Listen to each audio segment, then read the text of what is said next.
안녕하세요, 돈맛입니다. 누구도 피할 수 없는 주제, 바로 요양비에 대해 이야기해 보려 합니다. 혹시 여러분, 부모님이 요양원에 들어가거나 간병인을 쓰게 되었을 때 한 달에 얼마나 비용이 드는지 아시나요? 평균적으로 150만 원에서 200만 원 정도가 듭니다. 그런데 요양기간이 평균 5년에서 7년이라고 하면 총액은 억 단위로 올라가 버립니다. 이건 단순히 돈이 많이 든다라는 문제가 아니라 가족 전체의 삶을 흔들 수 있는 현실입니다. 그리고 더 중요한 건 이건 단지 부모님 세대의 이야기가 아니라는 겁니다. 언젠가 부모님이 아닌 바로 나의 이야기가 된다는 것이죠. 지금 부모님의 요양비를 걱정하는 나이가 45세, 50세라면 10년, 20년 후에는 내가 요양을 필요로 하는 나이가 될 수 있습니다. 부모님의 요양을 준비하는 과정은 사실상 내 노후를 미리 체험하는 과정이라고 할 수 있습니다. 내가 지금 준비하지 않으면 나의 자녀가 똑같은 부담을 지게 된다는 점을 떠올리면 이 주제는 남의 이야기가 아닙니다. 부모님 요양비를 어떻게 현실적으로 준비할 수 있을까? 그리고 그 과정을 통해 결국 나 자신의 노후 요양까지 어떻게 준비할 수 있을까입니다. 자, 그럼 지금부터 구체적으로 들어가 보겠습니다. 끝까지 시청 부탁드리며 영상의 내용이 마음에 드셨다면 구독과 좋아요 부탁드립니다. 첫 번째는 요양비 현실입니다. 대한민국에서 요양이 필요한 기간은 평균 57년으로 추정됩니다.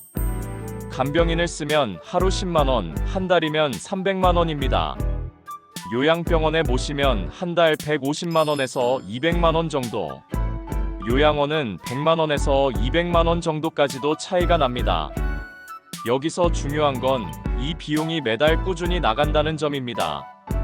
1년이면 2천만 원, 5년이면 1억, 10년이면 2억이 훌쩍 넘어갑니다. 집안에 있는 자산, 퇴직금, 노후자금이 순식간에 소진될 수 있다는 거죠. 특히 부모님이 부부 두 분 모두 장기요양 대상이 되시면 그 부담은 상상을 초월합니다. 실제로 많은 가정이 요양비 때문에 재정적으로 큰 어려움을 겪고 있습니다. 그러니 요양비 문제를 피하지 말고 구체적인 숫자를 직시하는 게 출발점입니다. 두 번째는 장기요양보험 제도입니다. 많은 분들이 국민건강보험에 장기요양보험이 포함되어 있다는 걸 잘 모르세요. 건강보험료의 일정 비율이 이미 장기요양보험료로 빠져나가고 있습니다. 장기요양 등급 판정을 받으면 요양원, 요양병원, 제가 서비스 비용의 일부를 지원받습니다. 예를 들어 1등급 판정을 받으면 요양시설 비용의 80%까지 지원됩니다. 하지만 문제는 등급 판정이 쉽지 않다는 겁니다. 스스로 혼자 기본적인 생활이 가능하다면 지원을 받기가 어렵습니다. 또 하나, 본인 부담금이 있다는 점을 꼭 알아야 합니다. 시설 급여를 받더라도 매달 30만 원에서 50만 원 정도는 본인이 부담해야 하고 간병인을 쓰는 경우는 아예 지원이 안 됩니다. 즉, 장기요양보험은 도움이 되지만 완벽하지 않다. 따라서 제도를 잘 이해하고 부모님의 상황을 고려해 어떻게 활용할지 계획을 세워야 합니다. 세 번째는 가족 간 부담 문제입니다. 요양비가 본격적으로 들어가기 시작하면 누가 얼마나 부담할 것인가가 가장 큰 갈등 요인입니다. 특히 형제자매가 많은 집은 돈 때문에 평생 원수가 되기도 합니다. 가장 현명한 방법은 미리 합의하는 것입니다. 부모님 요양이 필요한 상황이 오면 누구는 경제적 지원을, 누구는 직접적인 돌봄을 담당한다는 식으로 역할을 정하는 거죠. 법적으로는 부양 의무자가 있지만 실제로는 가족의 합의가 훨씬 중요합니다. 또 하나 중요한 건 투명성입니다. 부모님 통장에서 요양비를 어떻게 쓰는지 가족 모두가 볼 수 있게 하는 게 갈등을 줄이는 방법입니다. 한쪽 형제가 몰래 비용을 쓰거나 본인만 부담한다고 느끼면 반드시 문제가 터집니다. 결국 요양비는 돈 문제이면서 동시에 가족관계 문제입니다. 미리 대화하고 합리적인 기준을 세워두는 게 가장 좋은 예방책입니다. 네 번째는 금융 전략입니다. 요양비를 준비하는 방법은 크게 세 가지가 있습니다. 첫째, 보험을 활용하는 방법입니다. 간병보험이나 치매보험 같은 상품들이 있는데 비용이 만만치 않지만 부모님 연령대에 따라 고려할 만합니다. 둘째, 별도의 요양준비 자금을 마련하는 방법입니다. 연금저축, IRP, 혹은 적립식 펀드 등을 활용해서 부모님 계정을 만들어두는 것도 방법입니다. 셋째, 자산의 현금화 전략입니다. 부동산이 있어도 요양비로 당장 쓸 수 없다면 소용이 없습니다. 따라서 일부 자산을 현금성 자산으로 미리 바꿔두는 게 필요합니다.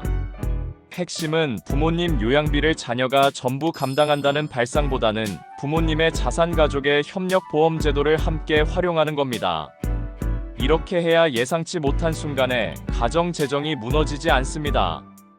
다섯 번째는 세금과 상속 문제입니다.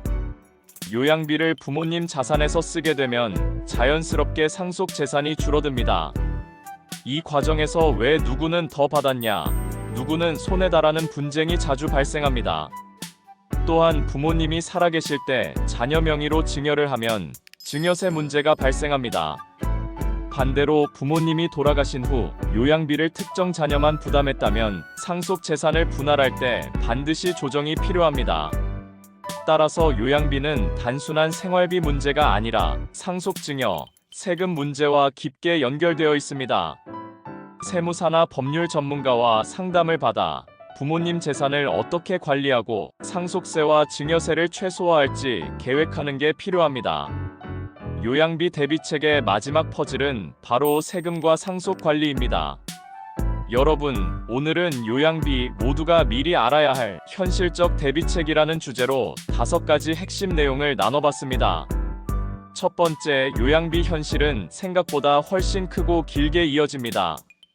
두 번째, 장기요양보험이 있지만 한계도 분명합니다. 세 번째, 가족 간 갈등을 예방하려면 미리 대화와 합의가 필요합니다.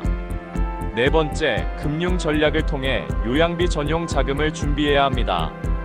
다섯 번째, 마지막으로 세금과 상속 문제까지 함께 고민해야 완성됩니다. 요양비 문제는 언젠가 닥칠 수밖에 없는 현실입니다. 하지만 미리 준비한 사람과 그렇지 않은 사람의 삶은 완전히 달라집니다. 오늘 영상이 여러분 가정의 대화 시작점이 되었으면 합니다. 그리고 우리 돈맛 채널은 앞으로도 이런 현실적인 돈 문제를 깊이 있게 다루겠습니다. 끝까지 시청해 주셔서 감사드리고요. 여러분의 좋아요와 구독은 저에게 큰 힘이 됩니다. 다음 영상에서 또 뵙겠습니다.